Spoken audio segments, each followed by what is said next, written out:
2025 को सिलीगुड़ी के माटीगरा इलाके में कुछ ऐसा घटित होता है कि जिससे कम्युनल राइट्स की स्थिति बन गई। सिलीगुड़ी के माटीगरा इलाके में जो सारा माहौल था वो भी तनावग्रस्त हो गया।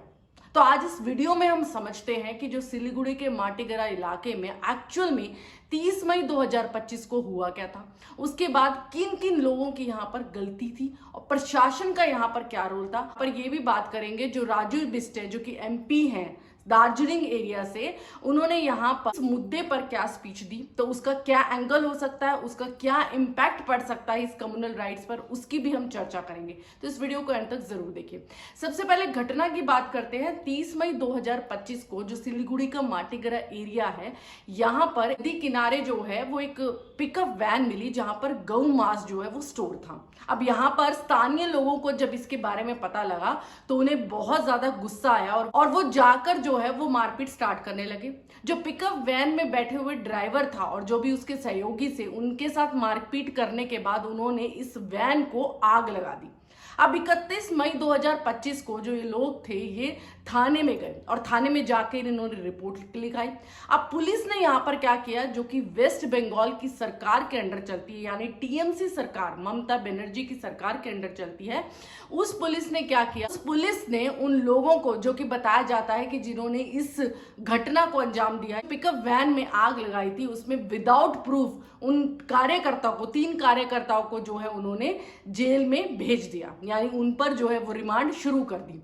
अब बताया जाता है कि उनके पास ना तो कोई प्रूफ था, बताया जाता है कि बजरंग दल के जो है कार्यकर्ता थे, लेकिन इसके बाद जो है विश्व हिंदू परिषद जो है वो काफी ज्यादा गुस्से में आ गई और उन्होंने 24 घंटे का जो है वो बंद का घोषणा कर दी। बाद कुछ लोगों ने ये भी बताया कि कुछ लोग जो है इसमें जो कार्यकर्ता थे, उनमें से एक कार्यकर्ता था अमित गुप्ता, वहां पर उनके घर गए। वो अमित गुप्ता के घर जाके वहां पे उन्होंने तोड़ फोड़ करी, कुछ लोगों को जो है हानि भी पहुंचाई, सामान का भी जो है काफी नष्ट किया गया।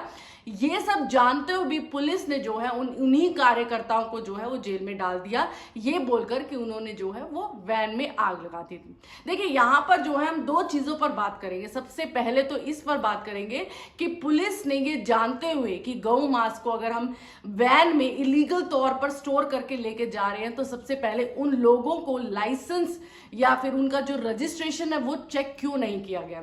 आपने बिना ये चेक किए हुए जो है एफआईआर बना दी उन प्रदर्शनकारियों पर। यहाँ पर साफ समझ में आ रहा था कि पुलिस जो है वो किसके इशारे पे चल रही है, कौन सी सरकार जो है वो चाहती है कि ये जो लोग हैं, जो कि रोहिंग्याज हैं या फिर जो बांग्लादेश से आए जो इलीगल लोग हैं, जो कि बताए जाते हैं कि ये काम कर रहे थे, जो गौ मांस की स्टोरेज है और इलीगल तौर पर इधर उधर पहुंचाने का जो काम कर रहे थे, वो बताया जाता है कि वो रोहिंग्याज या बांग्लादेशी या इलीगल तौर पर जो बांग्लादेश से आए हुए लोग थे।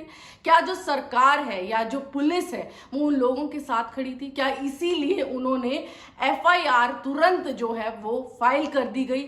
प्रदर्शनकारियों के खिलाफ लाइसेंस पूछा गया उस पिकअप वैन के ड्राइवर से कि वो रजिस्टर्ड तौर पर या फिर लीगल तौर पर जो है वो गौ मांस को लेकर जा रहा था। पुलिस को जो है वो दोनों तरफ से, दोनों पक्षों की सुननी चाहिए थी। उसे ये भी समझना चाहिए था कि अगर गौ मांस को आप इलीगल तौर पर स्टोर कर कहीं पर लेके जा रहे हो तो उस पर भी लाइसेंस और वेरिफिकेशन चेक्स होने चाहिए। और दूसरी तरफ प्रदर्शनकारियों की अगर हम बात करें, जिसने आग लगाई है, उसके खिलाफ भी अगर आपके पास प्रूफ और एविडेंस है, उन्हें भी पकड़ने के बाद जो है वो रिमांड पर लेना चाहिए। दूसरे पे हम बात करते हैं जो हमारे एमपी है राजू बिस्ट, वो जाकर उन्होंने अमित गुप्ता के घर गए हैं और उन्होंने जाकर एक बयान दिया है। बंगाल में 1950 का अगर हम रूल देखते हैं तो वो ये है कि अगर स्लॉटर्ड हाउस जो है, अगर हम वहां से रजिस्टर्ड लीगल तौर पर अगर गौ मांस की स्टोरेज या फिर ट्रांसपोर्ट करते हैं तो उसमें कोई भी आपत्ति नहीं है, क्योंकि वो रूल के हिसाब से, लॉ के हिसाब से। लेकिन यहाँ पर क्योंकि इलीगल तौर पर लेके जा रहे थे, इसीलिए प्रदर्शनकारियों ने उसमें आग लगाई। उन्होंने ये भी मेंशन किया कि हमें कानून को तो हाथ में नहीं लेना चाहिए, यानी जो पिकअप वैन को जलाने का जो काम था वो भी सरासर गलत था। ये बयान से समझ में आता है कि बंगाल में अगर रूल के हिसाब से, लॉ के हिसाब से भी चलते हैं तो स्लॉटर्ड हाउस में अगर रजिस्टर्ड तौर पर आप गौ मांस को ट्रांसपोर्ट या फिर स्टोरेज करते हो तो वो गलत नहीं। एक बात यहाँ पर ये समझ में नहीं आती कि प्रदर्शनकारी यानी जो बजरंग दल के कार्यकर्ता है वो किस तरीके से यहाँ पर डिवीजन करेंगे। यानी अगर वो रजिस्टर्ड तौर पर, लीगल तौर पर स्लॉटर्ड हाउस से आया हुआ गौ मांस है वो ट्रांसपोर्ट कर सकते हैं, उनमें उनको कोई आपत्ति नहीं, और वो क्या हिंदुज्म के फेवर में होगा। और अगर वो इलीगल तौर पर, यानी स्लॉटर्ड हाउस से इलीगल तौर पर और रजिस्टर्ड नहीं है, अगर उसमें हम उसको ट्रांसपोर्ट करते हैं, स्टोरेज करते हैं, तो वो वहां पर प्रदर्शनकारियों को आपत्ति है। और क्या ये गलत होगा? जो डिफरेंशिएशन है वो समझ नहीं आया।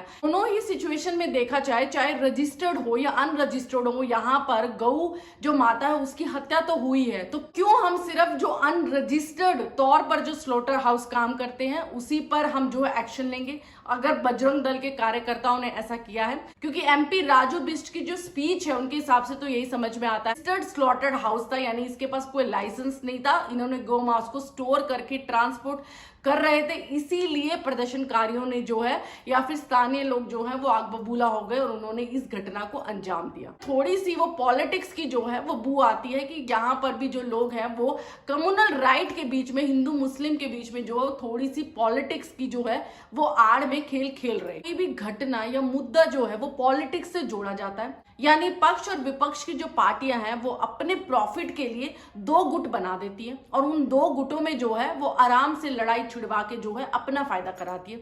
और यहाँ पर भी इसी तरीके से समझ में आ रहा है कि मुस्लिम और हिंदू का जो राइट्स है वो ऐसे एरियाज में क्यों भड़कते हैं। ये लगता है कि यहाँ पर जो पुलिस थी उसने भी अपना काम सही से नहीं किया, क्योंकि पुलिस ने भी FIR जो है वो विदाउट प्रूफ, विदाउट एविडेंस के उन कार्यकर्ताओं के खिलाफ लिखी, और साथ ही साथ उसने जो ये unregistered slaughtered house pickup van जो है वो गौ मांस लेकर जा रही थी, ट्रांसपोर्ट कर रही थी कहीं पे, उनका भी कोई भी लाइसेंस वेरिफिकेशन नहीं किया। तो यहाँ पर पुलिस ने भी अपना काम सही से नहीं किया, और उसके बाद हमारे जो पॉलिटिशियंस है वो भी कहीं ना कहीं जो है इस आग को, इस कम्युनल राइट्स को जो है एक अलग आंधी के रूप में जो है वो फैला रहे हैं। यही होप और प्रार्थना करते हैं कि जो भी इस घटना में अपराधी हैं, चाहे वो किसी भी गुट से हो, किसी भी समुदाय से हो या किसी भी रिलीजन से हो, उन पे इन्वेस्टिगेशन होनी चाहिए और उनको सख्त से सख्त सजा जो है वो मिलनी चाहिए। तो दोस्तों, आपकी क्या राय? आपको क्या लगता है कि हमें हर मुद्दे में कम्युनल राइट्स को एक अलग से पर्सपेक्टिव देना चाहिए? क्या हमारे पॉलिटिशियंस सही काम कर रहे हैं? क्या हमारा पुलिस या प्रशासन जो है वो सही लोगों पे कार्रवाई कर रहा है? राय है वो जरूर कमेंट बॉक्स में लिखिए, और अगर आपको ये वीडियो इंफॉर्मेटिव लगी हो, अच्छी लगी हो, तो इसे लाइक करें, शेयर करें और मेरे चैनल को सब्सक्राइब करना ना भूलें। Thank you for watching.